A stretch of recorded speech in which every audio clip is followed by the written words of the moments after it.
right, so I have Brian Zoubek here. So Brian, puff, puff, pass. The question everybody wants to know, what led to the pivot from the bakery to real estate?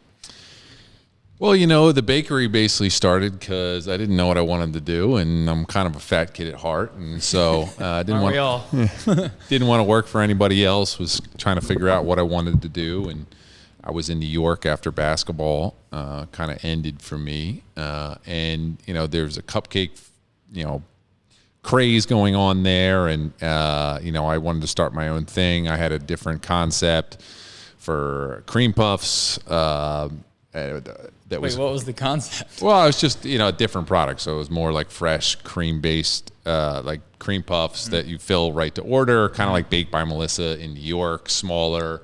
But I had no experience, so I ended up, wanting to start in my hometown in Haddonfield, and, ran it for, started, when I was 22 or 23, built out a store, hired a chef, came up with recipes, and I didn't want to sign a lease for a store in New York, not knowing what the heck I was doing, and so that was kind of my experimentation. Ended up running it for a year. It was going well, but it was just kind of one of those things where every single weekend, every holiday was absolutely insane because it was kind of a treat. People would come and pick it up for large parties.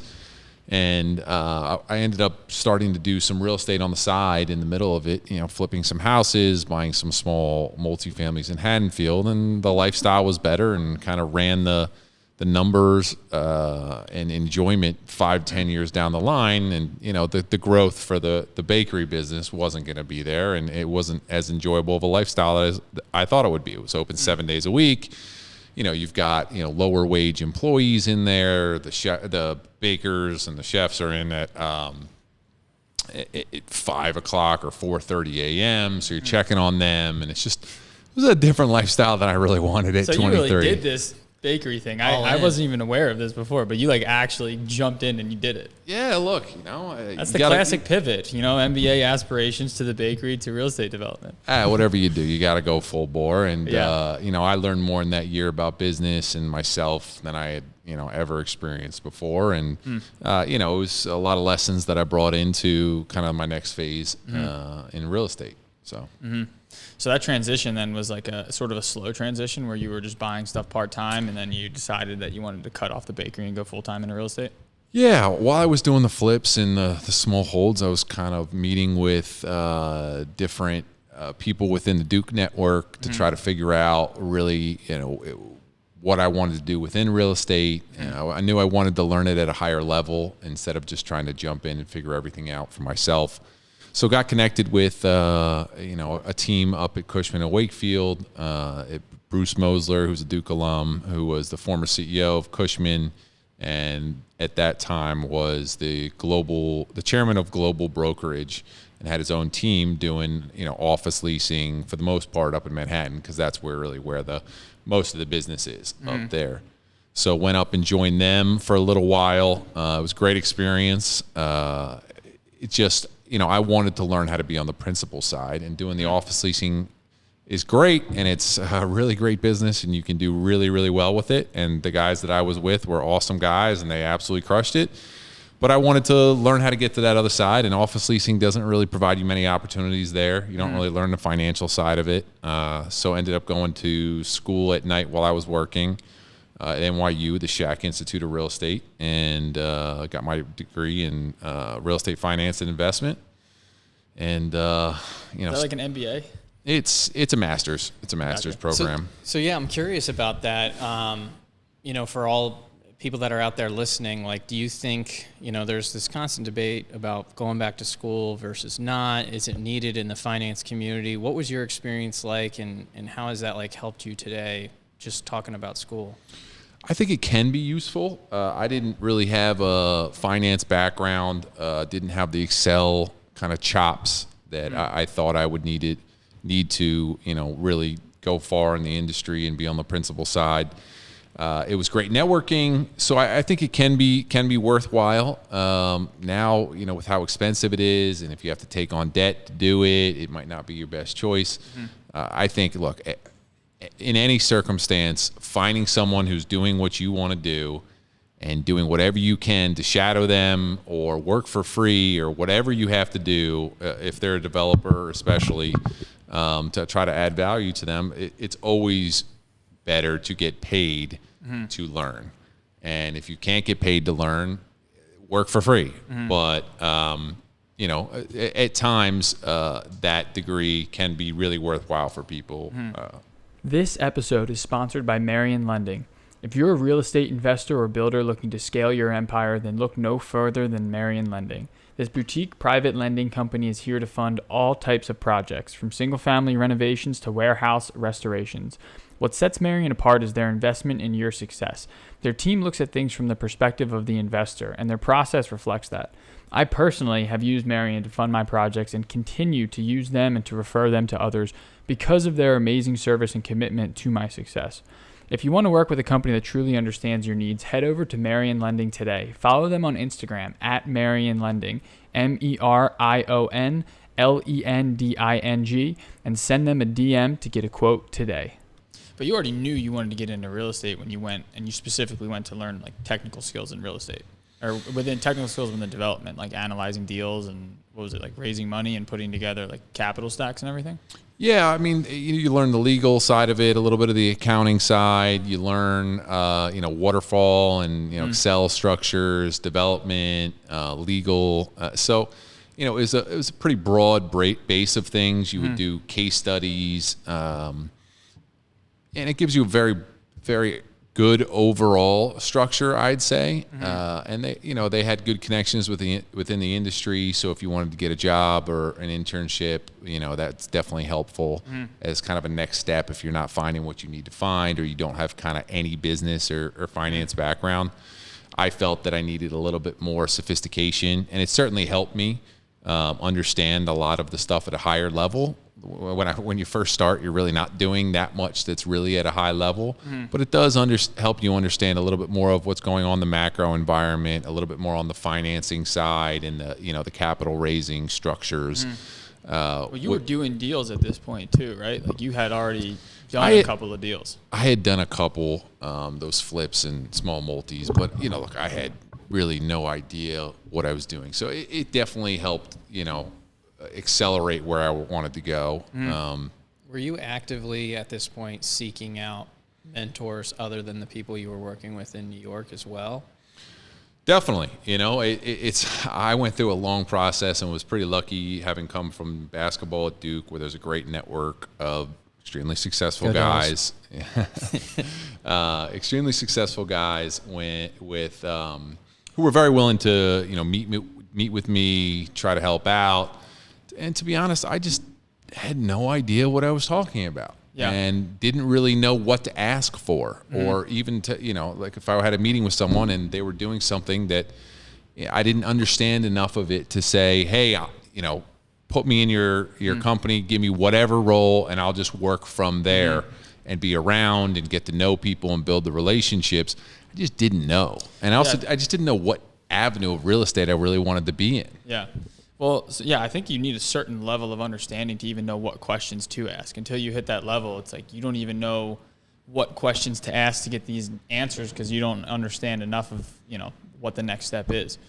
So before this, you were going to Duke, you were playing basketball. Did you always know you wanted to get into real estate, or were you trying to go for the MBA route? I mean, you did, right? You got drafted, I think you told me one time, and then just didn't fully pan out. Yeah, no. So, look, I had always envisioned myself being an entrepreneur and in business, but I had no idea what that meant. And so, basketball, my parents came from non-basketball backgrounds, good academics, worked their butts off their entire lives in the corporate world, and so it was kind of always thinking that I was going to be more on the business side of things and either starting my own or learning within the corporate world. And basketball was just something that kind of happened along the way that I loved, but I when I first started basketball, I had no idea I would be able to get to the point where I would have gotten a Duke and gotten a scholarship there. No idea would have maybe made it to the NBA. And, you know, I had so many injuries when I was at Duke that I had 2 foot surgeries in a row. And then, you know, after I finally had a great senior year, once I got a little healthy, we ended up winning the national championship. And so I got a little shot of stuff where I signed undrafted with the Nets for training camp after college. And had back surgery right after I was with them because I hurt my back during that. Tried to come back a little bit, got some offers from some places in Europe, but I was training, playing against another basketball, college basketball guy here actually at the Bellevue at the sporting club. And I did a spin move. I tweaked my back a little bit, and I walked off the court and said, I'm never doing this again. Really? So that was the decision. That was the decision. I tweaked my back again. Yeah, and I remember we tried to recruit you for like our pickup league, and you were like, dude, I'm too tall. People elbow me. I don't want anything to do with it. It's just not worth it for me, you know? And I love it. I miss it a little bit, but, I had gotten to the point where I had spent so much time in PT and so much time being injured in crutches and, not knowing if I'm going to be able to even live a normal life again after these injuries that I was just mentally and physically done. Those leg surgeries, I mean, I know because I tore my Achilles, but I couldn't imagine doing it back to back. That's like, what, 6 to 12 month rehabs? Like, those are intense. Yeah, I broke my fifth metatarsal in the summer between my freshman and sophomore year. Went into surgery literally the next day at 6 a.m. at Duke. And fortunately, I got, the guy who was like the number one surgeon for that type of injury in the world, basically, who did Yao's surgery and I think Brooke Lopez's surgery and the same thing. It's a big guy industry because you have so much pressure on it. Yeah. And then spent 3 to 6 months recovering from that. Basically, my sophomore year, we needed a big guy, so instead of redshirting, I played, and I had a metal shank in my boot that made sure that my foot didn't bend, and literally it's called a clamshell, which is a fiberglass cast around the middle of my foot so it wouldn't bend. Doesn't sound comfortable. So I'm dragging around a club foot, and everyone's shitting on me. And you don't want to play every week? And, it was super fun, and then, we had a couple crazy practices in the middle of that year, where we ran, I think, a little bit too much, and I felt a little pain in it. We went and got an X-ray, and we're actually coming up to Temple, and I was going to start at the Wells Fargo Center, and I injured it again, so I had to be out, even though all my family and everyone I knew came to that. And then waited about 6-8 weeks, it healed, played a little bit at the end of the season, and then we did an exit X-ray, and it just hadn't healed right. So they went in, they re-broke it, they pulled the screw out, they put a bigger screw in, they put a bone graft on it, and I repeated the process again. That's brutal. So it was not fun for me. Well, it sounds like it's kind of basketball was always sort of a vehicle for you. For sure. I had seen basketball as, a tool to get places. I enjoyed it, but for example, my best friend from Duke and college roommate is John Shire, who just got named to be the head coach for Duke after Coach K. Whoa. And he was absolutely obsessed with basketball, loves it to a degree that I know I could never reach. Yeah. And I literally had that as a reflection of me every single day, knowing that I don't love it that much. 3 best recruiting classes too. Like, this is wild. He's great, and he's going to be so good. I'm so happy for him. I was just down there this last weekend. But look, I saw him, and I said, I don't want to coach, and I don't really want to play as much as him. And so let me find my thing. Yeah, so you kind of need that dedication. I mean, but you've then gone from a national championship at Duke to now you're doing a ton of stuff here in the city and other places, which we'll get into. But something I'm just kind of personally curious of is if you can narrow in on a single attribute that is consistent between your basketball career and the real estate career that I guess you would pinpoint as an attribute that has led to success in both areas. I think the biggest thing that I would say is definitely just perseverance. Yeah. For me, I repeated when I was going through all this stuff, injuries in college, I repeated a quote from Winston Churchill, which is, if you're going through hell, keep going.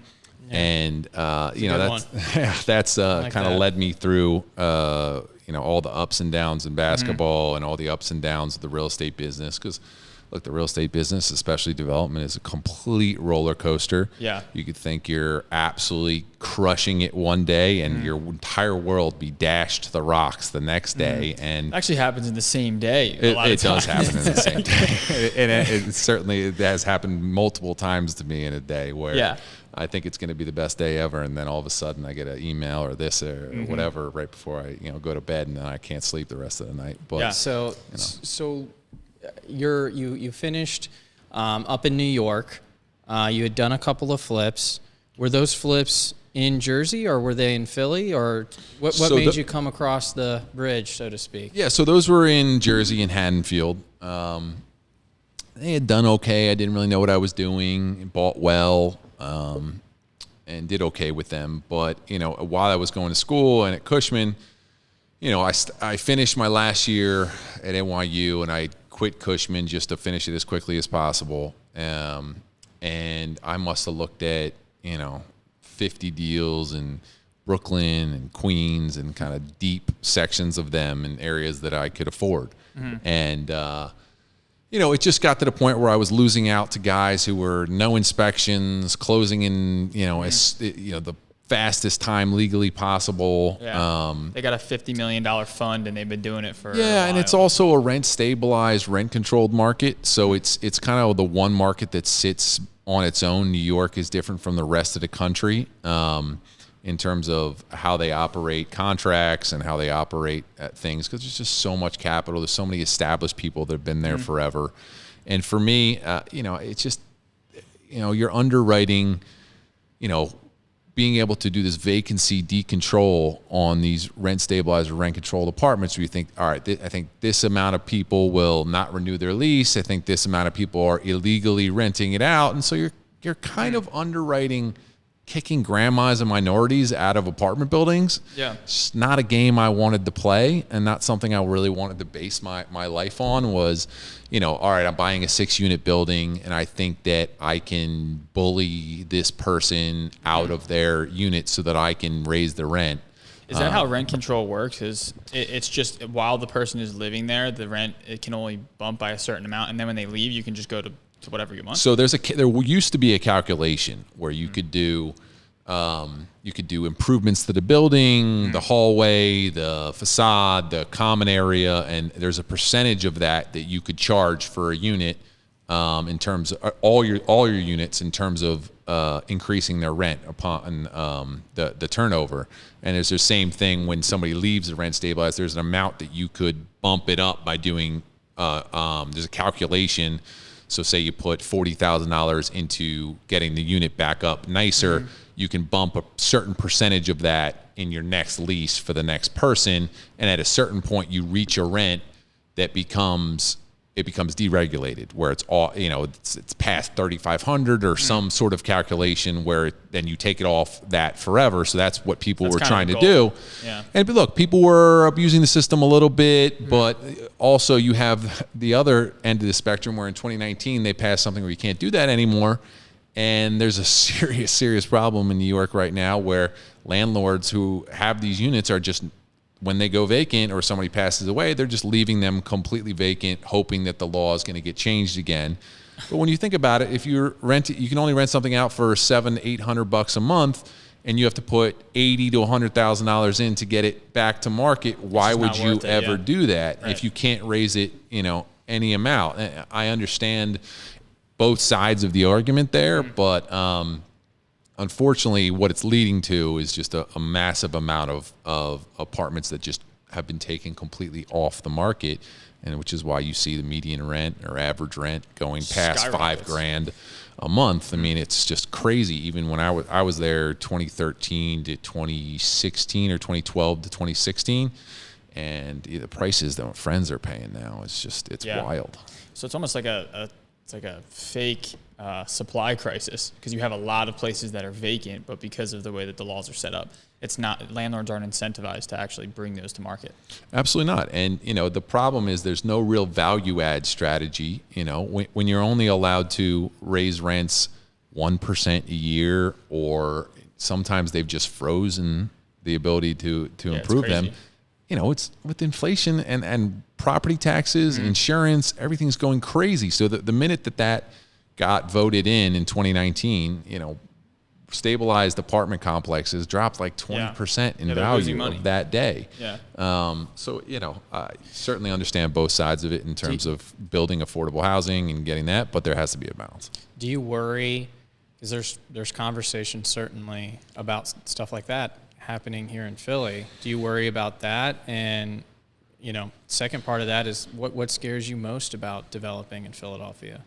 Yeah, it's a great question. I think as developers, it's always the stuff that we can't control that, really scares us. And we can control a lot of things, but, the political climate, the, voting for a rent stabilized or rent controlled environment, and having, something that you've built for so long become worth 20% less overnight or something. I'm holding on to I like to be a long-term owner. I like to be a long-term landlord. I can invest in the properties. I can build them right. I can run them right. And, that doesn't provide for a lot of profit right away for a long time. And so, to have done all that work and then get the kind of rug swept from under me when I'm actually going to make some money off of it in 5 to 7 years is certainly concerning. Yeah, it almost seems like there needs to be some sort of middle ground where there is some sort of, like, I like the way you put it, value incentivized to developers to be able to build that in somewhere where it can be beneficial to them while also maintaining affordable housing. I'm curious how that would look in your perspective. Yeah, look, I think that it's all about predictability for developers. Give us a system and we will work within that framework and that system. The problem starts is when you change it around all the time. And so, look, I talk to developers who do stuff up in New York and northern New Jersey. Look, there's already a mandate for affordable housing as a percentage of builds that they do. But that's priced into the land because sellers know that that's what market is because they have to do it. Right. And so when you have, I don't know how many districts there are in Philadelphia, and every one has their own overlay and their own affordable thing, and then a city council votes on something and then switches it up in the middle. I mean, for example, I'm working on a 25 unit down in kind of Passyunk Square area, and in the middle of paying for my plans, they changed the bonus for height for paying into the fund and doing affordable housing. So I was going to build 3 stories, and now I have to bring it back down to 2. So that's a $20,000 difference just by being in the middle of my planning, and the fact that the council didn't even have to vote on it. One of the council members can introduce a bill, and L&I has to immediately act upon that bill without the So there's no time delay? There's no time delay. So you don't have like a grandfathered month in to or like something. submit plans and then get a certain period of time. You can submit a zoning thing, and there's some sort of preempting a bill, but sometimes you're not ready for it, and so there has to be some sort of lag time between when something's introduced and when it goes in. Look, you're going to reduce the tax abatement. Okay, we were aware of that. People can plan for it. I don't necessarily agree with it, but they gave 6 months, 9 6 months, months, something like that, 12 months, that kind of thing. So it's predictability for us, because if I have to work in an environment where I have no idea what my tax assessment's going to be for the value of your real estate, there's kind of no across the board calculation for what improvements are, or when you buy a new one, are they going to reassess it? What's the land going to be? What's the building going to be? What's the zoning code going to be for how many units I can buy? If I am the one that makes an offer and gets in my due diligence and or pass my due diligence, and then they change the zoning code, I have a deposit that I can't get back. And or I've paid out costs. So I just want it to be a little bit more of foresight in terms of, like, people are actively planning things and paying things, and the more that we have to outlay without getting anything back, the more expensive things are going to be. Yeah, essentially you're saying like you're happy to work within the confines of, especially within these like visions that some politicians might have of like creating housing that's more affordable. It's just a matter of, being able to plan on your end as the developer so that you don't buy a piece of land and then the project becomes not viable the day after you buy it. Yeah. I mean, for example, I have a friend who's a developer up in the kind of Fishtown area, and there was a bill to just spot zone certain things around a couple corridors that they weren't aware that got into one parcel. Is that what spot zoning is? Spot zoning. So so they've done like a couple of blocks, like around the park or around this kind of area where they either upzone it or downzone it, and they downzoned it in a which means that you get less units in a certain area, and then they closed on it, didn't know about the thing, and then all of a sudden, instead of being able to build 18 units, they can build 12 units, and that's a massive huge difference. Yeah. So walk us through like what current markets are you in right now? Like obviously Philadelphia. What areas of Philadelphia, and then are you active in other areas outside the city? Yeah. So I've traditionally done. Single-family townhome new construction, which I sell out to end buyers and individual homeowners, mostly in Fishtown, Kensington, Norris Square is where I started doing that, and then I do a lot of adaptive reuse and new construction apartment buildings. So doing one at 15th and Locust, 22nd and Pine, some in Old City, past Young Square. So a lot of more established neighborhoods in Philadelphia, which has its pros and cons. It's definitely way more difficult to build. It's more expensive. The logistics are a nightmare. But on the other end, they lease up really well. You have way more quality tenants. They work from home a little bit more. So, for example, during COVID, most of my tenants are higher end. They could work from home. They weren't losing jobs, and so pretty much had 100% collections throughout the pandemic, which is great. But at the end of the day, sad to see that it's the higher end people or the people who are making more that are doing great, and some of the lower income are the most vulnerable jobs. And the guys that I know that are developing in those areas, they do it. A lot of them do a great job, and they provide a great home. And then, if you're a small landlord, I don't know how you eat a year and a half of not getting rent. Yeah, it's crazy for sure.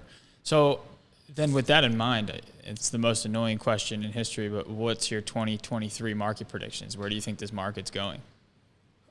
Look, there's a reason why I invested in Philadelphia. One, obviously, I'm semi from the area, growing up in South Jersey, Cherry Hill, Haddonfield. It's 20 minutes away. It's kind of what what I know a little bit more. And then the second thing was it's just a more consistent market than a lot of things around the country. And for me, Philly, in theory, is supposed to prove itself in the downturns a little bit more. It doesn't have the wild swings that a couple of these other markets do. It doesn't have the massive run up, even though it has had a very large run up over the last couple of years. But it's smaller on a relative scale, and then furthermore, when you compare it to Boston, New York, and D.C.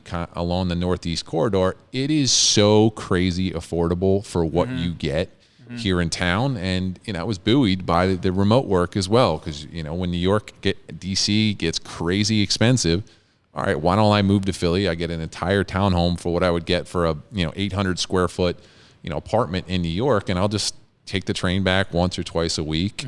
So I think Philly will ride the storm a little bit better than most places. There's definitely going to be some short-term difficulties with interest rates. The big problem that everyone's running into now is, being able to cover your debt service for a construction loan that you had when you're looking to get a permanent loan or permanent debt for a multifamily or a commercial project. Is that if you have to sell or your loan expires in the next 6 to 12 months, you're in a tough spot where you have to sell, or you have to come up with a lot of money to pay off your construction loan, because your permanent loan is going to be less than what your construction loan was.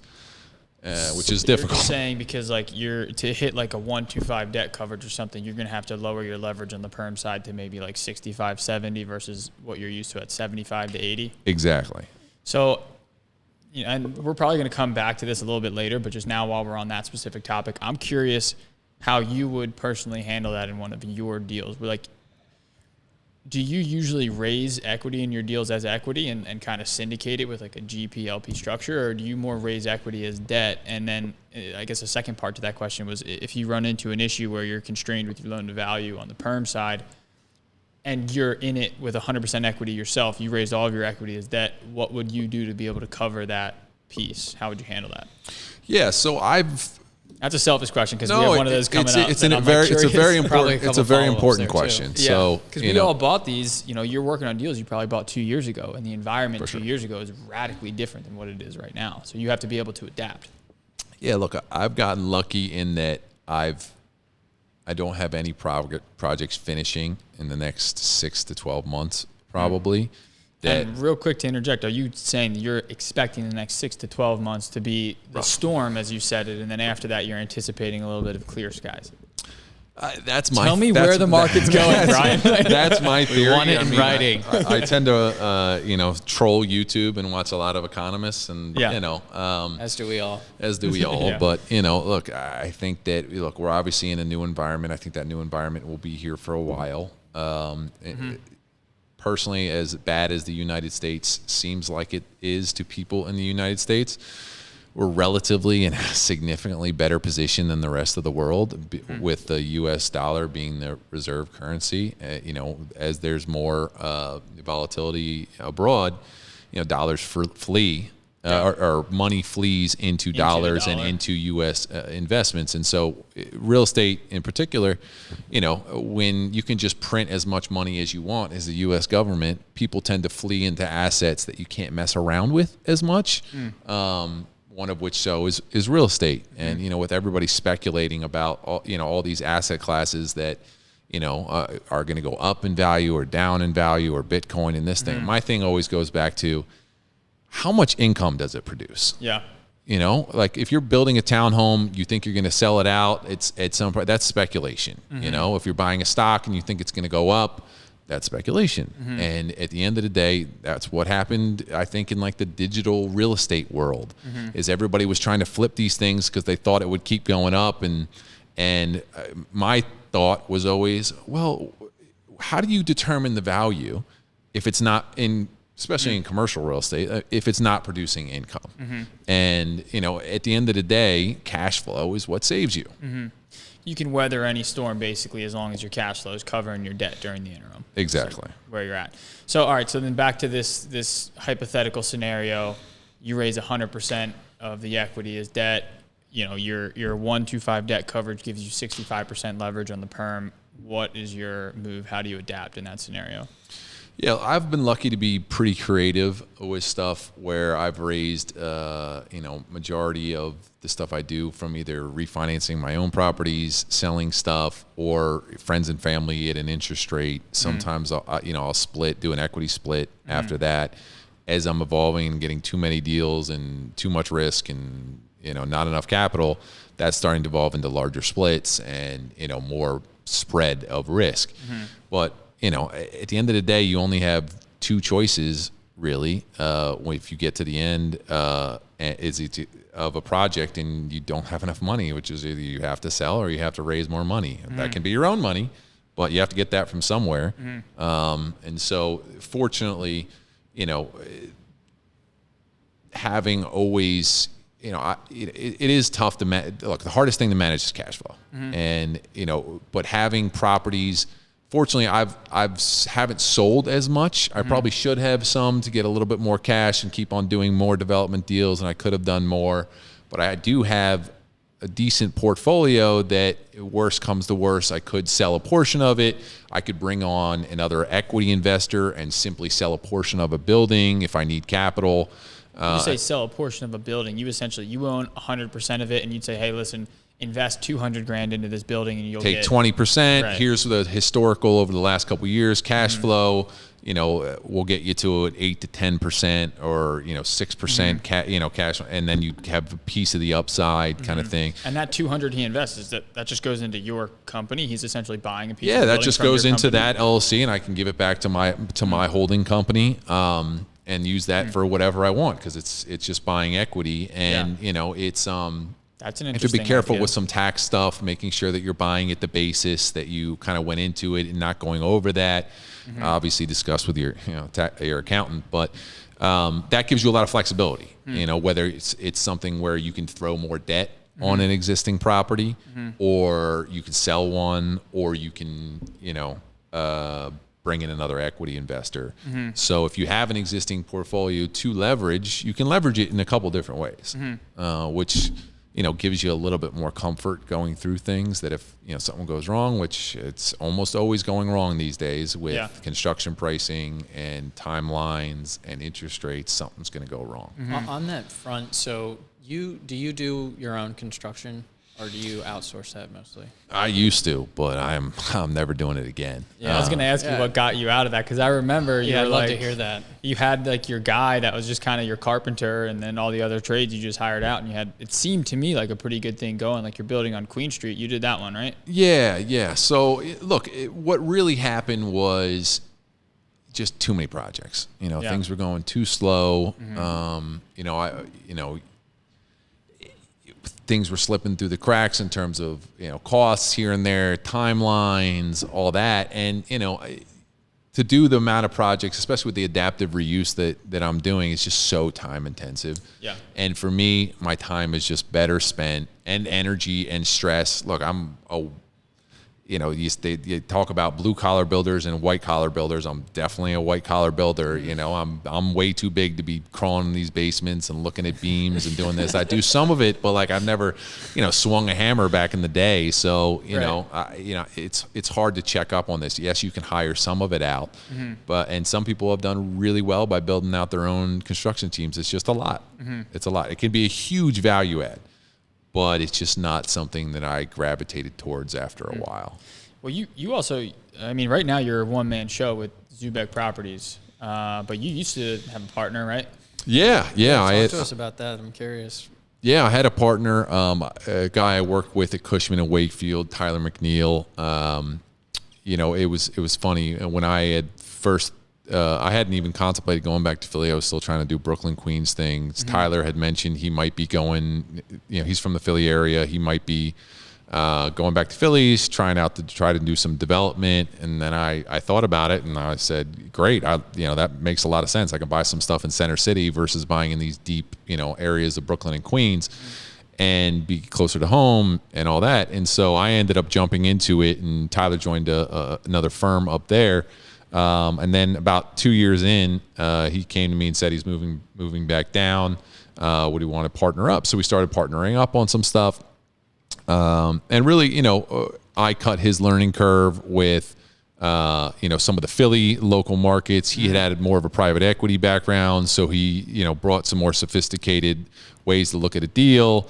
And it worked really well together. We did a bunch of deals. It just got to the point where 2 + 2 was starting to only equal 4 instead of 10, and what that means is that we were doing very similar roles and basically kind of running our own deals to a certain extent anyway. So, You were both just essentially running your own company. Yeah, so it kind of went that way already, and we kind of had different visions for the type of deals that we wanted to get into and do. So, we just kind of came to each other and very amicable and separated assets, and it worked out great. And, Nice. Still friends and Sweet. went on our ways. But you just get to a point where you realize that, it's, it has to multiply.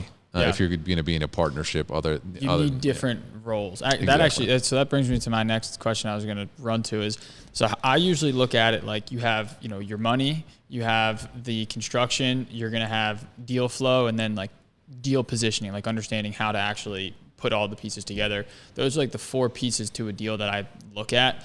I'm curious what you look at as your competitive advantage between those four? And honestly, if you disagree with that, and if you see that there's other things that are more important that I'm not thinking of, or some things here that don't matter as much. No, I think that covers the basis for the most part. I think that certainly access to capital is an important first starting step for a lot of people.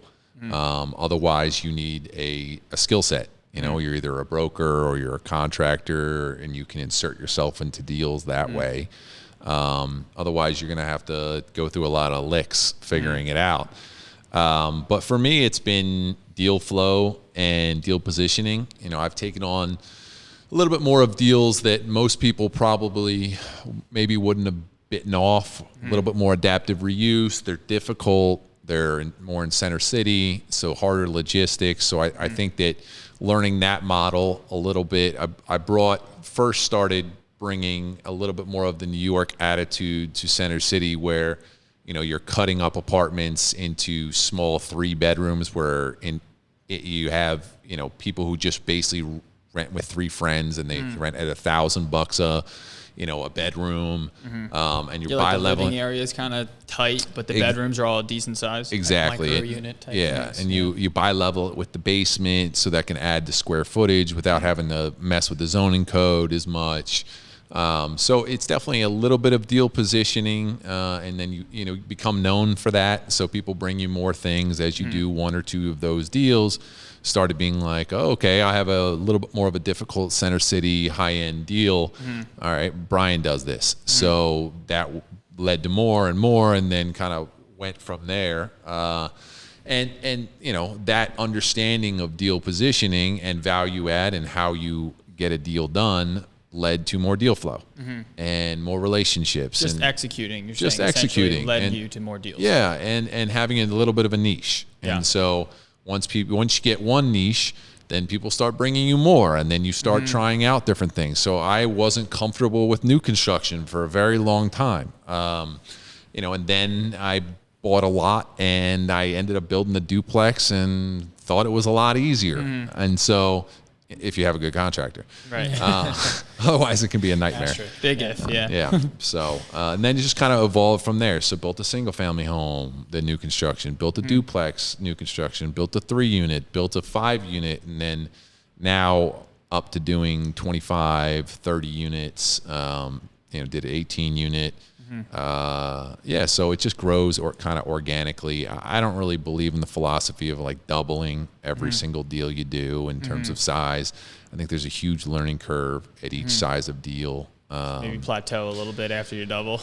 Exactly. And I'm curious. I love what you said about that niche piece. I think that's something everybody could kind of take away from in terms of a strategy.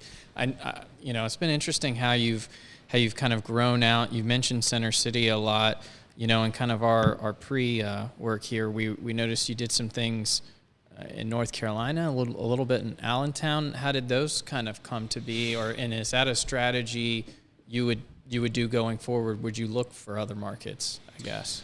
Yeah, those I just kind of fell into. I had some friends up in New York that were from the Allentown area, and there was this ridiculous tax incentive for downtown Allentown at the time that was revitalizing all of Allentown, where I'm going to mess up the specifics here, but basically, if you built new construction or did enough of a rehab, I think, and you put tenants in, commercial tenants, every dollar in taxes that those commercial tenants generate, whether it be payroll, sales tax, whatever it is, can be used and given back from the state to pay down your mortgage on the property.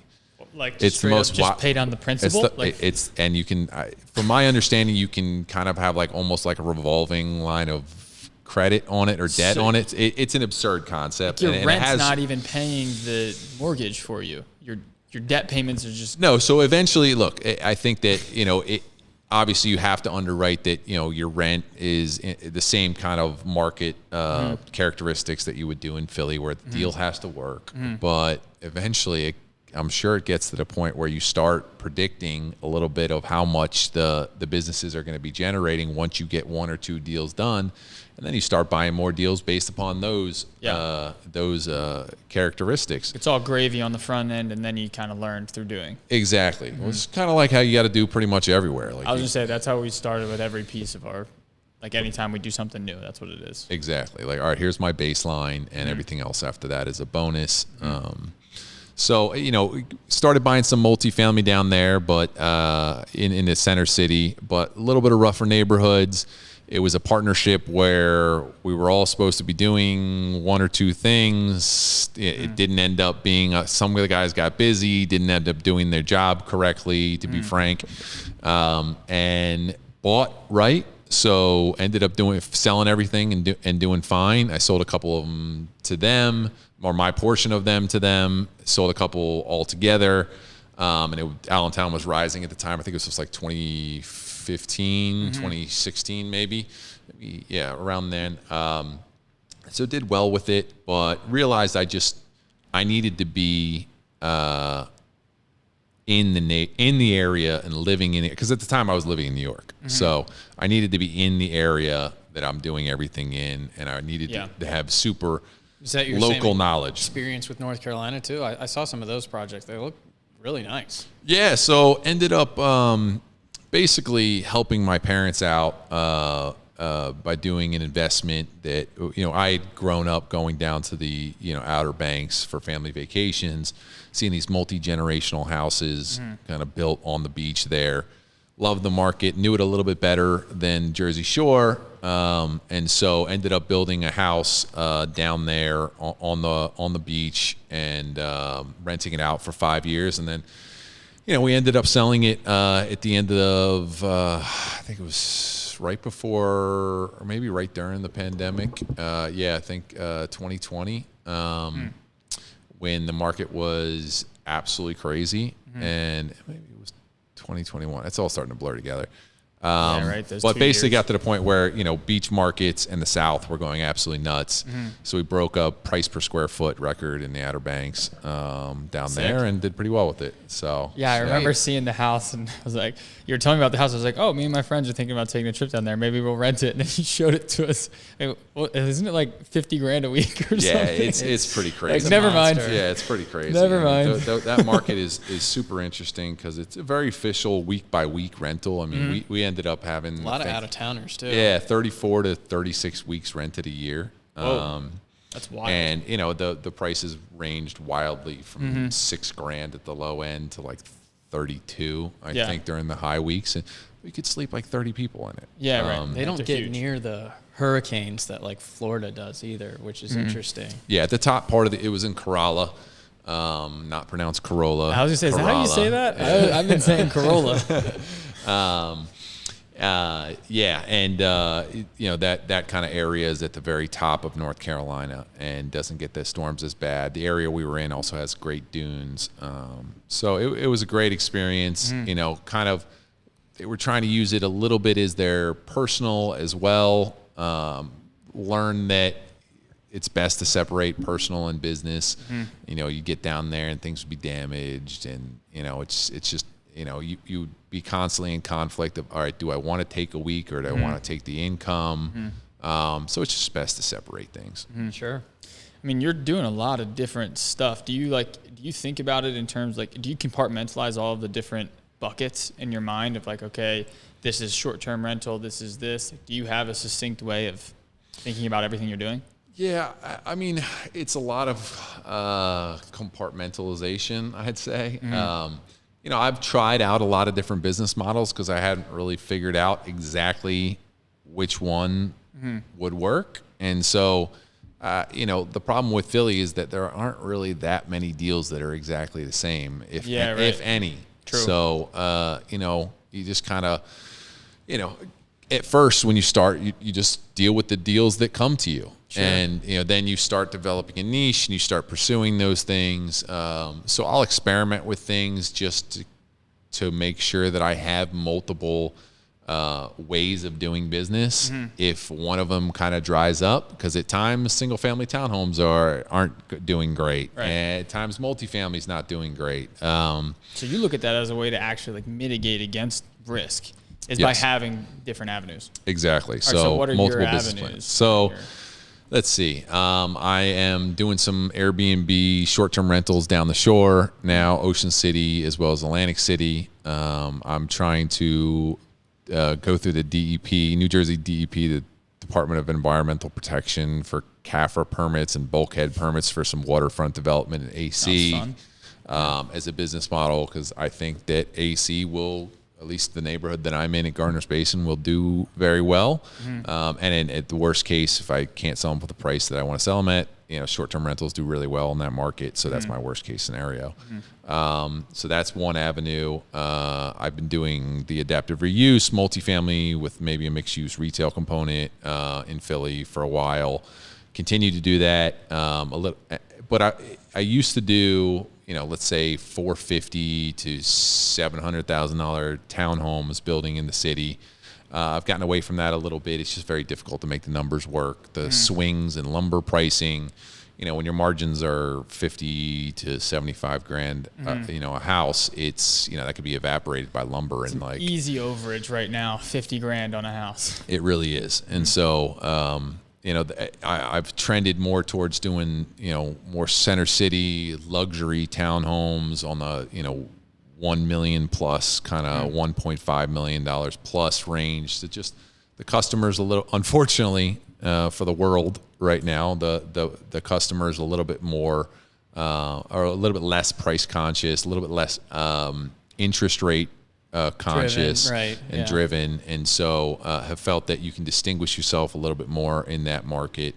We'll see, but those are kind of the buckets that I have been doing. But what I'm really focused on for the next, foreseeable future, while I'm finishing the amount of projects that I currently have, is I really like industrial.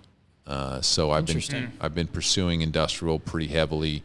My investment thesis is basically that, you see all these guys that are older and have lots of capital going out into these outer neighborhoods and buying up lots and land and then sitting on them until they improve and then developing it when it makes sense or selling them off at that time. And so I don't have that much money as they do. I can't afford to sit on the sidelines and pay real estate taxes and insurance and all that while things aren't cash flowing. And so, I've been looking for, just single story, basically multi-tenant industrial, kind of in the path of progress, where you have a bunch of garage bays. You can lease them out to multiple contractors or car repair, creative offices, metal workers, all that kind of stuff. And then they cash flow really well. And you put a little money into them and fix them up. You sit on them. You can refi out your money probably 12 to 18 months. And then it's basically cash flowing really well until the neighborhood improves in X amount of years. And so you have the really good cash flow to start. And then you have a possible pop in pricing, not necessarily based on the cash flow down the line, but based on more of a zoning change down the line, the neighborhood improving, selling it off to the developer or building it myself. And so the idea is, if I can acquire, a lot for, 35,000 square foot lot and cash flow it for a while, I could never acquire that in some of the more established neighborhoods and make things make sense. So Can I sit on it, cash flow until it improves? I had randomly come across a deal that somebody found that a roofer owned a warehouse that was, I think, 15,000 square feet, but it was cut up with 7 garage bays. And so we bought it at a great price. The neighborhood's definitely not there yet, but ended up renting it out to contractors, car repair, that kind of thing. And the numbers were great. And honestly, I liked dealing with individual businesses a little bit better than the residential side. It was more enjoyable for me. You say individual businesses, is that like you're renting the 7 bays to each one has a different contractor? Exactly. And so, you get to know people. It's a little bit more of a relationship. if you develop a portfolio across the city, you can, and these contractors and or people that are in this type of space. All right, I have 2,000 square feet now. My business grew. I need 4,000 square feet. Do you have anything in your portfolio? Okay, no, I don't have anything, but I was looking at buying this building over here. Why don't you come check it out with me? Maybe you can sign a lease before we even buy the building, and then the value of the building is significantly different with tenants in hand. For sure. So it's just a little bit more of ability to be creative, a little bit more of ability to add value without doing the same thing that everybody else is doing. I'm curious, like, you talked about like some of those goals you have with the industrial and kind of like you're planning out for the next 6 to 12 months. Like, you're not buying anything maybe new right this second, but what do you have more macro than that, right? Like how big of a company do you want to be, or do you envision, or do you even know? I think for me, it's ever evolving. I had originally thought that I'm going to get into this. I'm going to own 100 units in Philly, and then I'm going to chill on a beach. I'm going to be financially free. I'm just going to sit on the cash flow. That's harder to do than you think. Very not passive. Yeah, it's very not passive. Aggressive income. Yeah, I like seriously. that. Yeah, and honestly, a lot of these higher end residential ones, by the time you refinance out 75%, and you have turnovers where people are moving out every 1 to 2 years, so you're paying for leasing fees, turnover fees, ongoing maintenance. There's really not that much cash flow that comes from it. So for me, I think that the goal is to really grow at a sustainable pace. I've got 5 team members now. I have financial goals, but it's more enjoying what I do on a day-to-day basis.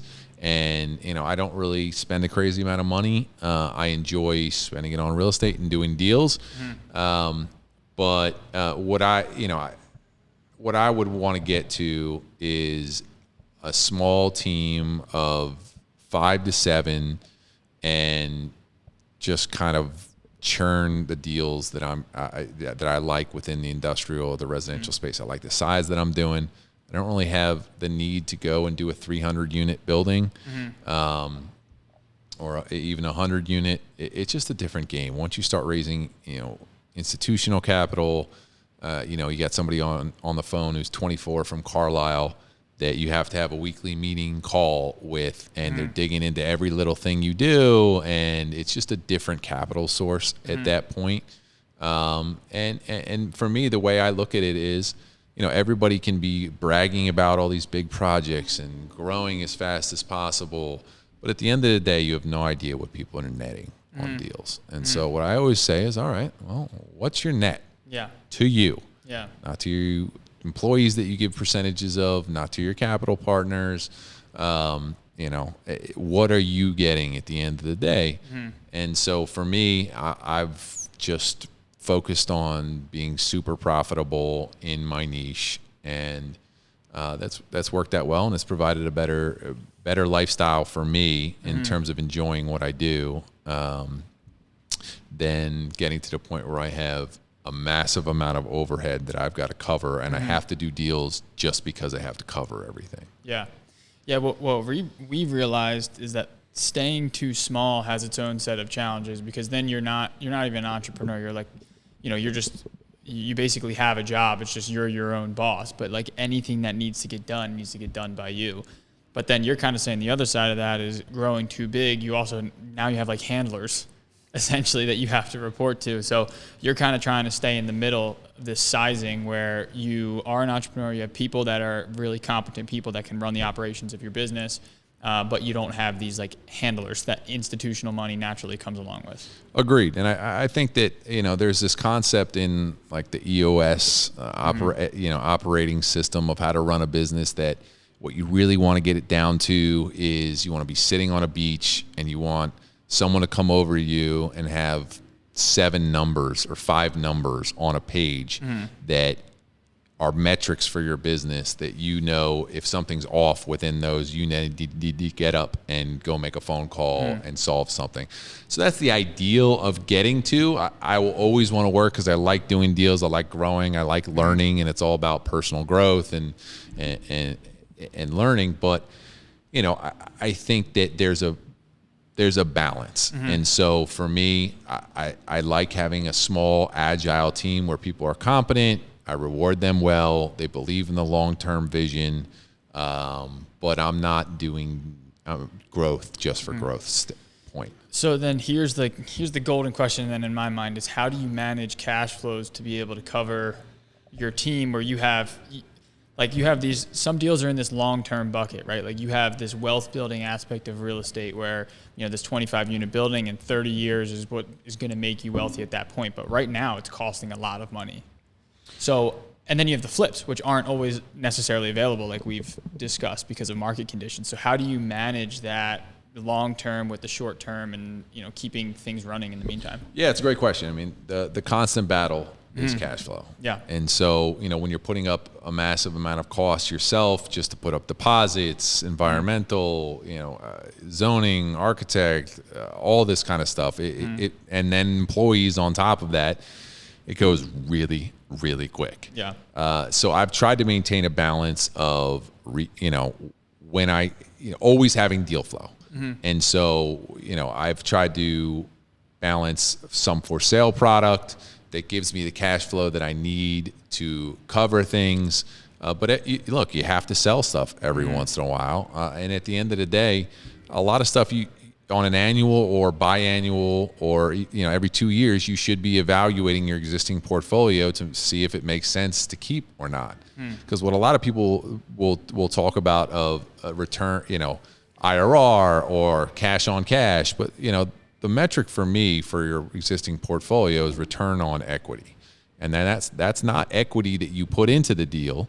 That is equity that you have left over when you're done the deal, which is all the equity that you created. So if you refinance, and you're at the end of the day, you have, let's say, $500,000 worth of equity in the property, and you're only getting $3,000 in cash flow a month, that cash on cash for your actual equity versus you might have gotten refinanced all your money and gotten it back that you put into the deal, but equity is equity.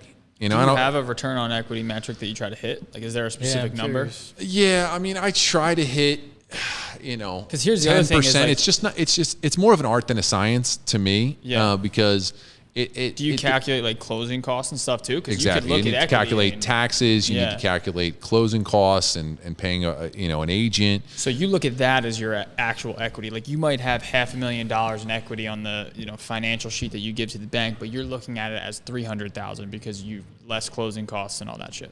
Yeah. So I always take it. My ROE is like 4%, 5% on these deals, but it's like, it's not real. It's not real. You got to actually look at the real numbers of what you're going to get back in cash and be realistic about it, because at the end of the day, you're just cheating yourself. No, totally. And so for me, I constantly look at that. There's some assets that are like, all right, legacy assets that, I would love to own for the long term. I'm going to try not to sell, but I can use them if I need to. There's also a lot of alternative lenders out there that will lend you a lot more based on your portfolio. And so I kind of try to have a constant balance of selling stuff for sale and or part of my portfolio, and like, say, you sell the bottom 10 to 20% every year kind of thing. And then also balancing how much I'm going to pay in taxes. So whether it be bonus depreciation and cost segregation stuff, other tax strategies. So I try to have a proactive approach of, all right, when do I think I'm going to sell out this townhome development, and how much profit am I going to have to pay, or how much profit am I going to have? How much taxes am I going to have? Do I need to buy something at the end of the year to get my depreciation down? If I sell something, can I 1031 it into something else? So it's a constant balance of trying to maximize. All right, I need cash, but I also don't want to pay taxes. Yeah. So it's like it's a lot about just projecting fairly far into the future. Yeah. How often do you have to do that? Like, I don't know. I just envision these meetings with you and I guess yourself at that point. Like, How often do Yeah, those look, meetings happen? I wish I was better about it. I mean, we just had one where we had a significantly higher tax bill than I thought we were going to have this year, and had to do more cost segregations, looking back, kind of thing, to try to reduce that. But ideally, you do it on a quarterly basis where you project things with your accountant. Because look, it's not a quick process if you do have to recapitalize. Yeah. A loan's not that quick these days, especially selling a property at its full value Can't is count on it. definitely not as fast, and you definitely can't count on it. So it has to be, like I said, it's a little bit more of an art than a science in real estate development, especially because it's so deal based. You're not an operating company for the most part, unless you're doing all fees. We have started to, you have to at this point. You have to write them into your loan. You I don't have think to write there's them anything into wrong with that. invest it. Everyone expects it. No, and you should. But do you take fees to survive off your fees to pay like operating expenses in that capacity? Yeah. So I mean, at a certain point, look, it's all about, if you have investors, alignment. So alignment of interests. And so at the end of the day, what you have to explain to investors is, look, you want to put more money out. You want me to do more deals. I need stuff to survive on so that I can do more deals. And then also, if I'm not desperate to earn a higher IRR on my split, I'm not going to want to sell immediately. And I'll do the right thing for everyone in the deal. I will sell at the opportune time, instead of, because look, your highest IRR or return on paper is always going to be if you sell immediately. Yeah, right. But that might not make sense for everybody, and it might not make sense for the property. I mean, it depends on your deal flow that you have coming up too, right? I mean, you kind of look at everything. Exactly. Taxes. So look, deal flow and enough capital solves most things. Yeah. It's just like in an operating business, like revenue hides a lot of mistakes. Yeah, for sure. At least postpones. Yeah, exactly. Sales, yeah, exactly. Right. Yeah. All right, cool. Well, I mean, you want to jump into the? Yeah. I mean, this was actually your idea when we had dinner like a month ago, but Great idea, by the way. yeah, it's something we're gonna do on every single podcast is just best deal, worst deal, deal dive. Just curious from your perspective, what was the best deal you've ever done, and what was the worst deal you've ever done? And Start then, with that. Yeah, we'll start with those two, and then we're gonna dive in deep on one. Yeah, so I'll give them a recent one. Actually, you guys continue. I'm gonna pee. Yeah. Go for it. Okay. I'll give a recent one. The problem for me is I have not necessarily sold a lot of my best deals, so it's hard to. You could predict the sale price and kind of run how much profit you were going to have, but I prefer not to do that because it's misleading.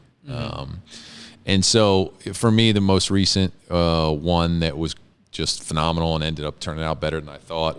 It took longer than I had anticipated, as everything does, but it was just 3 townhomes in Old Kensington on the 1300 block of North Hancock. Bought a small house on a large lot for $322,500. Subdivided it, went through zoning, got approved for 3 houses. On one side, it was kind of San Francisco style parking. So 2 houses had parking, 1 house didn't, but they're really.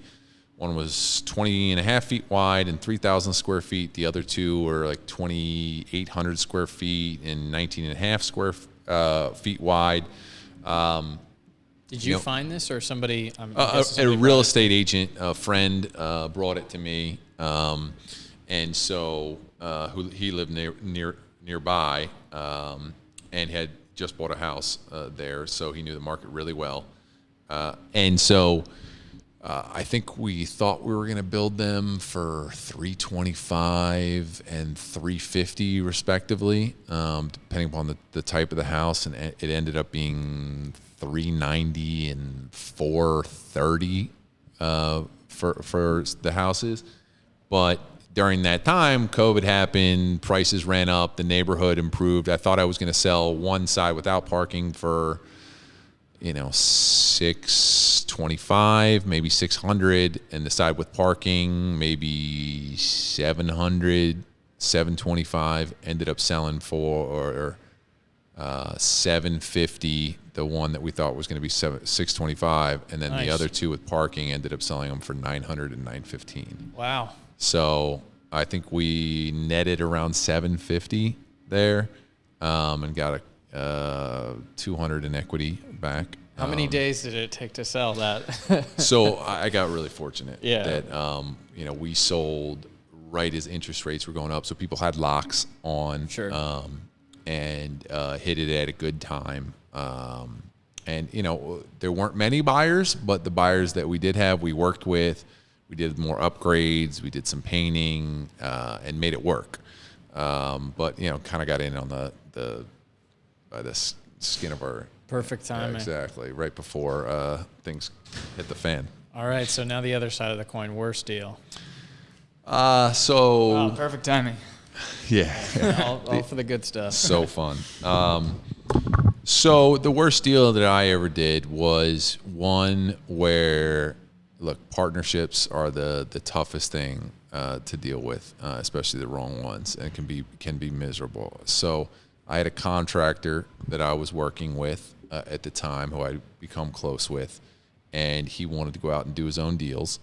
And so I guaranteed a loan for him for a construction and acquisition loan for 4 very small townhouses up in East Kensington.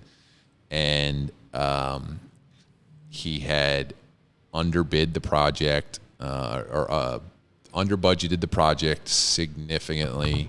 Was not How much we talking there? I think he had underwritten like 85 a foot to build, and it ended up costing like 110 at the time. And these were like 110 would be great now. Was it great, user but these were error like or was it construction costs that changed? I think those were probably the real construction costs. It's just that he thought he could build it for way cheaper and didn't end up being able to do it. And so the timeline just went so extended.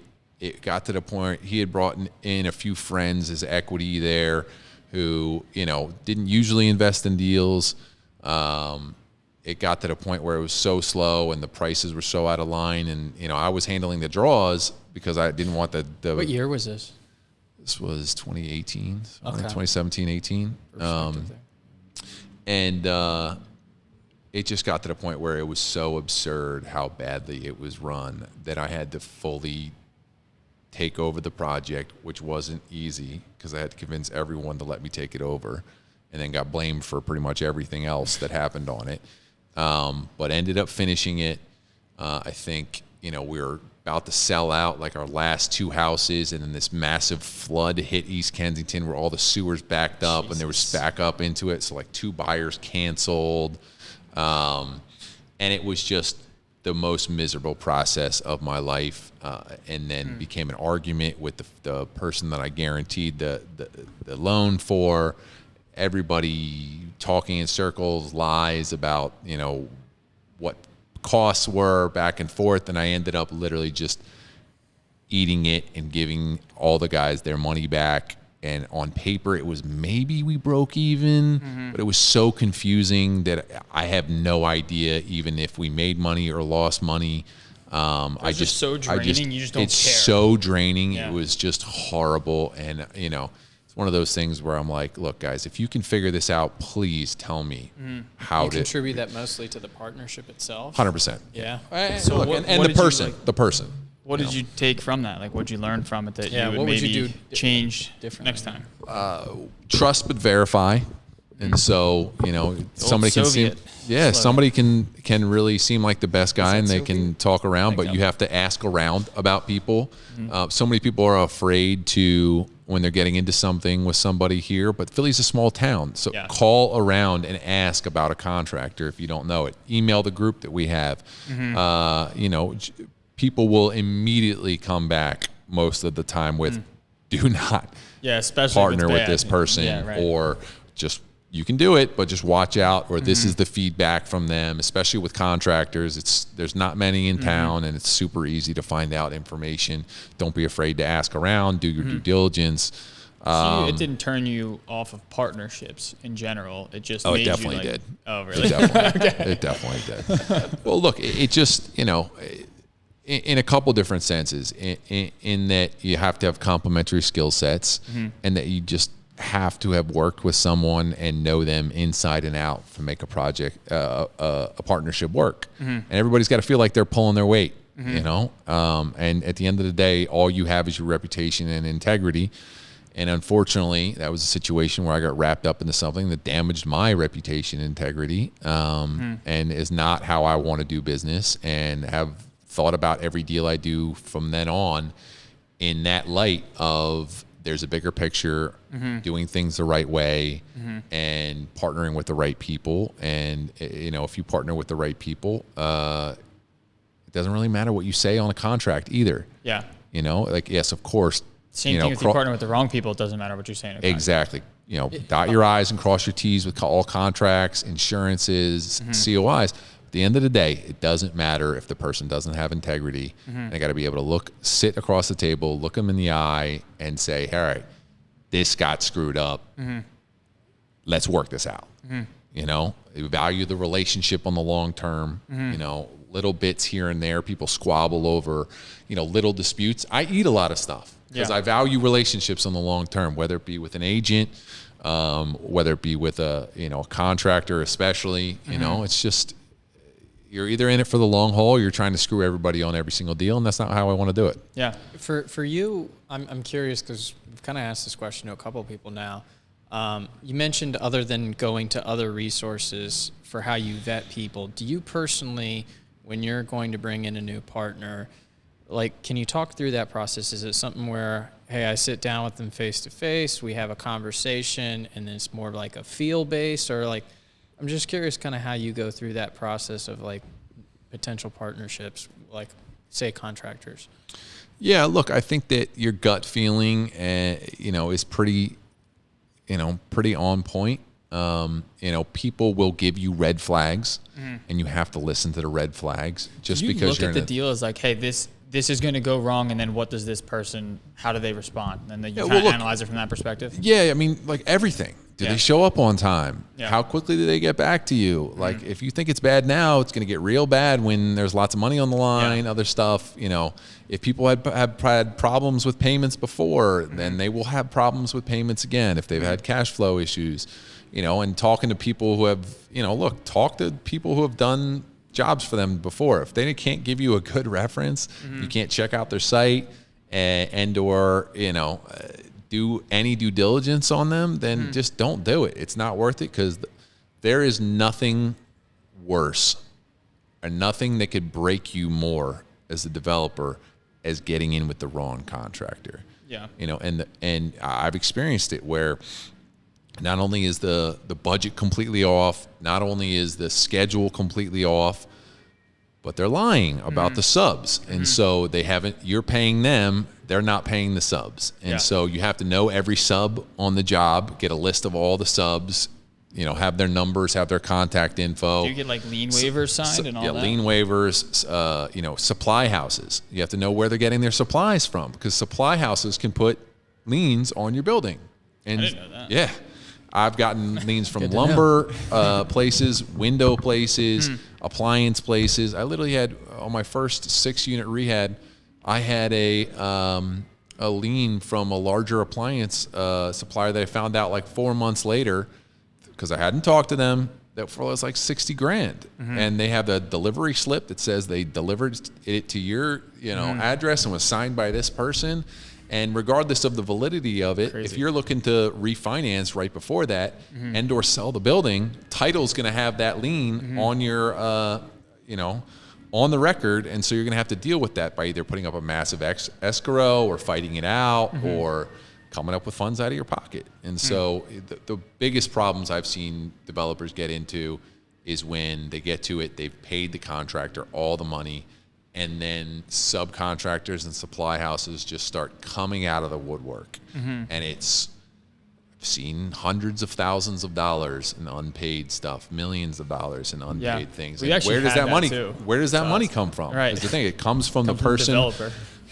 who has the most to lose, which is the person who has the asset. And so, the only real, these contractors have LLCs. They can close them up. They disappear. At the end of the day, the asset is what gets the liens, and so you have to. It may not be your fault, but it is your problem. Yeah. Yeah, it's like it's your responsibility, even if it's not your fault. Exactly. Yeah, we actually had a guy that was like sending us pictures of finished roofs and like telling us roofs were done, and wild then we didn't story. find out until like 3 years later. And then we call the guy who, we have a warranty, right, for this roof. We call the guy. He's like, yeah, that's not my signature. Like, someone just forged my signature on here. I don't have this record on. Yeah, this roof address on warranties file. are the biggest joke of the industry. I don't know. I don't know what they are. It's a piece of paper. It's a piece of paper that means nothing. Right. They're basically, roof warranties are a warranty typically from by the material provider. So if it's like TPO or one of those, if they install it right and there's a technical default, you can go back to them. Or it's the reputation of that roofer. Right. Because they could just say, nah, I'm not coming back. Honestly, I that's one that disagree. we choose like roofing companies that have been around for a long time because of exactly that. Like, You have the to. warranty is only as good as the person who's giving it. It really is. I mean, it's otherwise it's just a piece of paper Yeah. where like what even does a 10-year warranty mean? Like, Yeah. do they have to fix? Oh no, it's the flashing. Yeah. It's not the roof. Right. It's the door. It's amazing how many examples of that there are too throughout the project. There's so many of these little like minute details that pop up. that's Water just- is the biggest fear. Oh yeah, for sure. I know. It's horrible. Yeah. When you were talking about warranty, I thought you were going to go into like a Tommy Boy quote or something like. Oh, the cow. What was it? Where he's saying a guarantee. I would take it in a box and put mark guarantee on it. I really. All it thought is you a were guaranteed piece of shit. gonna- You know? I thought you were going to say that. Yeah. Now, look, like anything in this industry, it's all quality of people that you deal with and those long-term relationships, because especially in this environment, shit is going to go wrong. And it's how do you and the person across the table from you deal with it together? Kind of goes back to that like perseverance. Have you ever heard of Naval Ravikant? You know who that is? Yeah, absolutely. Love Naval. He always says, I only want to play long-term games with long-term people. It's like, that's exactly what you're talking about. The contract doesn't matter if you have the right person or if you have the wrong person, because if you're playing a long-term game with a long-term person, they're going to do what's right no matter what. And that's what we've seen too. Like, we have to eat so much shit because we're working with a contractor that, is good, and maybe he made a mistake here, but for us, it just makes sense to just pay the one bill, move on. Which use is them an again. extremely difficult thing to do when you're first getting started, because you bought a project, maybe you didn't know the area as much, maybe you bought it for too much, so you can't pay a great contractor to do it that is going to be hands off and warranty everything and no problem. So you constantly feeling like you're playing catch up there too, and it just devolves into more issues. Where unfortunately, what you need, having mentors is so huge with that, to be like, you bought it for too much. Yeah. Just build it, take the loss, Right. and get out Get of over it, kind of thing. Because you will, taking a 20 grand loss or whatever it is, or breaking even and taking the learning lesson is going to serve you a lot better than going all those mistakes with the contractor. Yeah, you actually helped us out with that a few times. I've called you about something, like, oh yeah, no, you guys just fucked this up. Like, you're just gonna have to eat shit on this project, and learn your lesson. And move on. Look, I And wish that's what somebody we had did. told me that. No, and it did help us, and then we moved forward, and then we were able to continue or begin again more intelligently. Well, look, momentum is the most important thing, learning and growing. Yeah. And so, fortunately, you think that your first couple deals are going to be, oh, so great, I'm going to make this much money. And even if you do, it doesn't matter, because it's all about what you learn, how you grow, the team you build. Because look, I'm 6 to 7-ish years into developing in Philly, and my deals now, I will make more money or more net on one deal than I made in the first 5 years of my business. And that's because I've developed the systems, the relationships, the knowledge, gone through the pain, and I've gotten to the other side. Whereas if you get caught up in some of those first initial deals and you're not growing and learning, and that's why deal flow is so important. So, the more deals you do, the more chances you have to hit an absolute home run. Like, the good one's gonna pay for the bad. They're going to pay for the bad ones. Yeah. And so That's just what's like hard that, to do, sales though. cures all. And so in real estate, that as well, like, you have to learn to have great deal flow. Like, for example, this week I have a warehouse under contract, and I've got it at a great price. And, if I needed to do something, or needed cash flow, I could probably flip it to somebody for a couple $100,000. and then fix any cash flow issues I was having in the moment. But that comes from having that deal flow. It starts with deal flow. And if you don't have that, you don't have anything. Basically, the answer to any question is just get a new deal. Get a better deal. Have a better look, deal at the on end the of the day, contract. look, you're only going to be able to add so much value within construction at a certain point. You're only going to be able to add so much value from financing.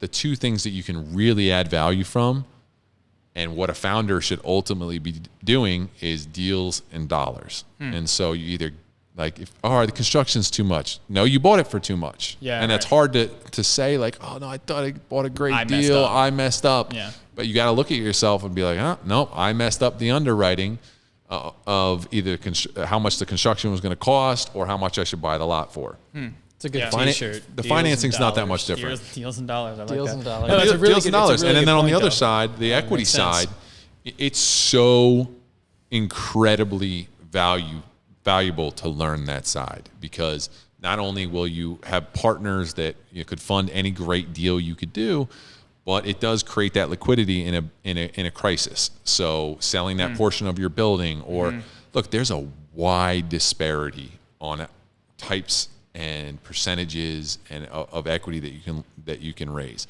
I know guys that raise 100% of their money at 6%, and that's it, flat. They have that network. Awesome. I know guys who sell 10 to 25% of their deal for 100% of the equity. And I also know guys who, have a 12% preferred return that they have to give to investors, and then they get only 20% of the upside of the deal. And so it's a spectrum all the way in between that. And so if you're not working on the deal side of getting better deals, more deal flow, concurrently with working on the equity side to lower your cost of capital on that side, then that's literally at a certain point the only things you should be focused on besides managing your team. That's Did the you, job of a developer. That's the job of the developer. Did you want? So we kind of did best deal, worst deal, and then we kind of did a little bit of a dive on both of them. Did you want to do another deal dive, or you want to? Yeah, I mean, do you have a deal in mind where you would be down to just kind of pick it apart? And I'm curious, how'd you find it? What'd you get it for? What was the construction? Who did the construction? Who did the funding?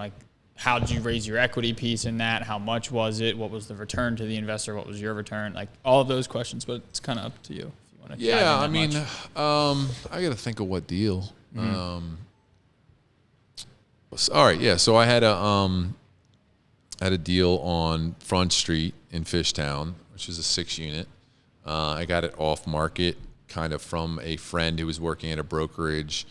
It was, I think, 3,300 square foot, 3-story, and it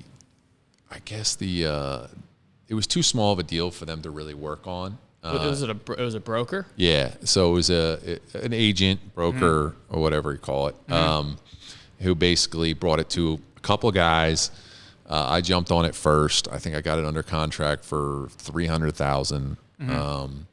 And the owner was out in Montana and didn't have access to phone. They were going to the cafe to sign something. They weren't, they were absentee. The brokers didn't want to deal with it. They just wanted it done, sell it real quick. So bought that, pulled a by right zoning. It was CMX 3, so pulled a by right zoning for 6 units, which they didn't know you could do, because at the time, as long as you didn't add to the square footage of the building, you didn't have a parking requirement. And so you're saying at the time, is that gone?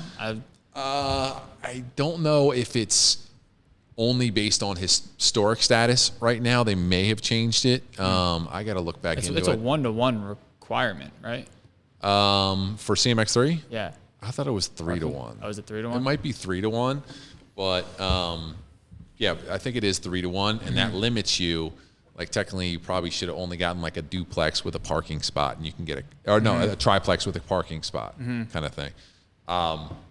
So I pulled that by right. My expediter pulled it over the counter and kind of snuck it through a little bit. It's great. Yeah, well, look, you got to find the loopholes. Yeah. And, look, there's certain things that you push, and then if they push back, okay, I'll try something else. But you got to push for it. It also sounds like when you were doing the acquisition, you just made it as easy as possible for the brokers. So did you just buy it cash? No, so that one I bought, I think, was Spring Garden. Nice. So It's like a bridge? Yeah, just a bridge construction loan, 85%. I think the rate at the time was like Probably like 8.5, maybe something like that, and 2 points. And then I raised the money from friends and family at a 10% interest plus like 10% of the future value of the building. And that, When you say 10% of the future value, is that like 10% equity or that's 10% equity? Yeah, okay. Yeah, 10%. 10% equity. And so I think I managed the construction of that ourselves, and did all the bidding out. And what year was this? This was 2017, I think. Okay. 2017, 2018. You remember what it cost you? Yeah, so it cost me about. What was the building initially? It was just some warehouse that has it. been in his family. They had like framed out some of it, but a plumber was basically using it as storage. It was a 3-story shell. 3-story shell. Okay, gotcha. And you turned it into 6 units. I turned it into 6 units. I bi-leveled the rear and added, a 3-bedroom, 2-bath back there, and added two.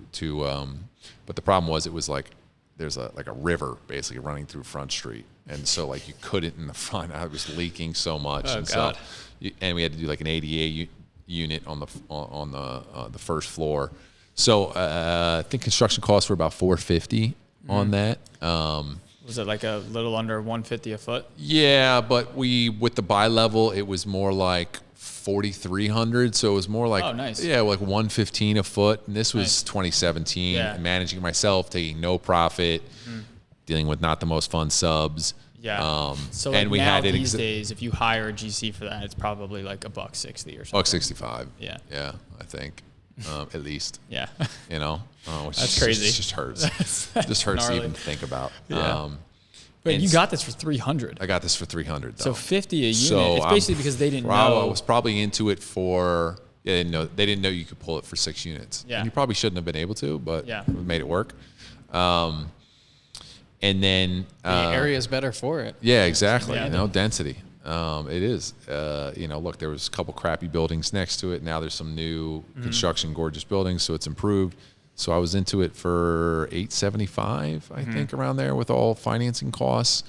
I think I refinanced either $950 or $975. So pulled out $100,000 of cash free, equity, paid back some friends and family. Who did the perm?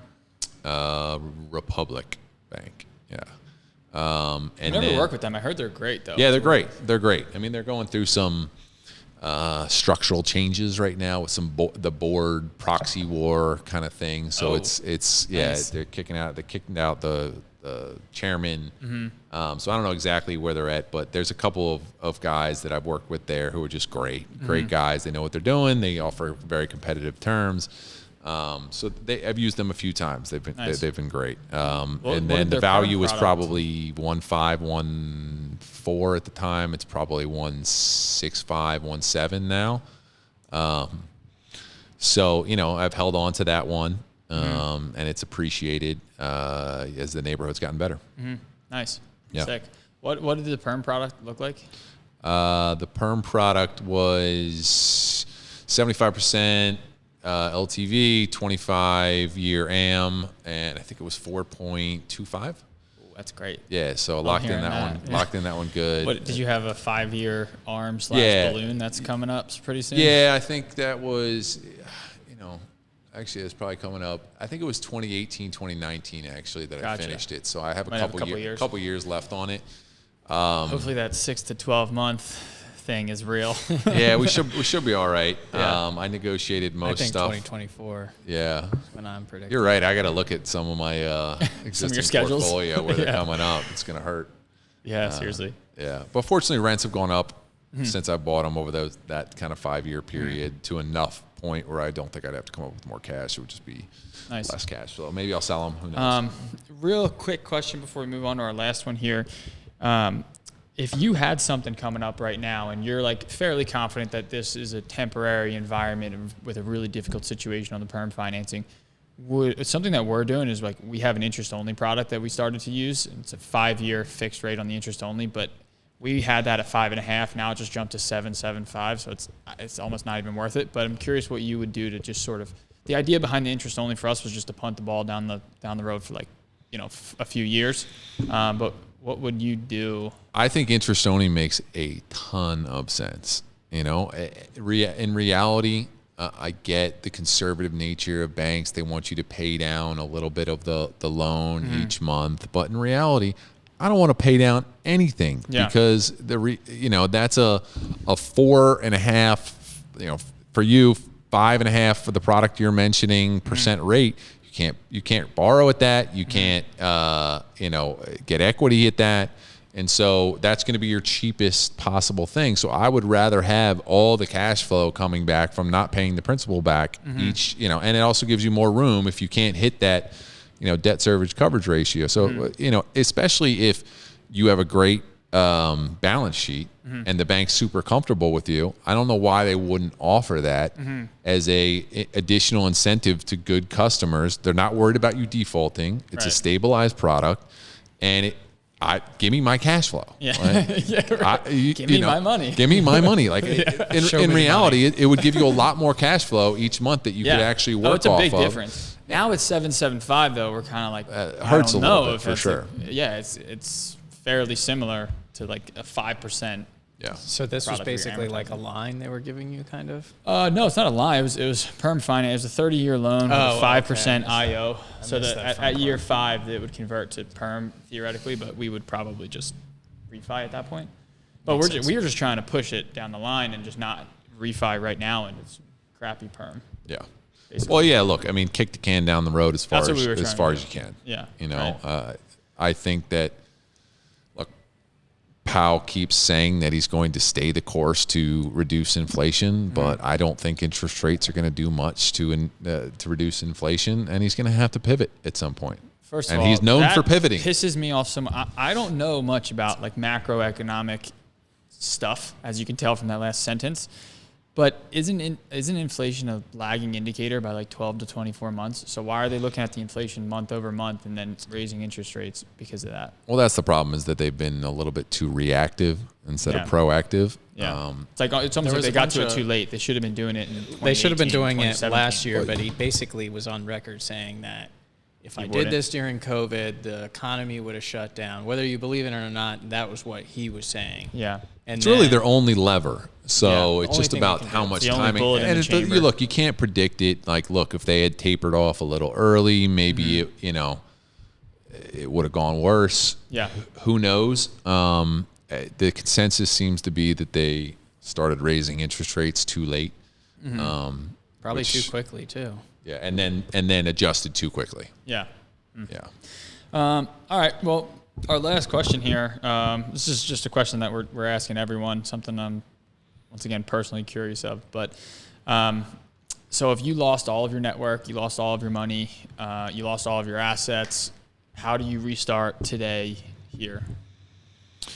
You gotta build a network and build a skill. And so depending upon what your skill was before, I would probably get into investment sales, commercial brokerage, and just attach myself to, one of the old guard, let's say, of somebody who's got consistent business, who you can run around, do everything for them, get access to their deals, and learn the type of deals that they're doing. And then you can look, because it all starts with deal flow. And so how do you get access to good deals and know what a good deal is? And, if you're a broker or an agent at a commercial brokerage that does investment sales primarily, and do it in the range of product that you would want to do, that you could develop something or you could get a piece.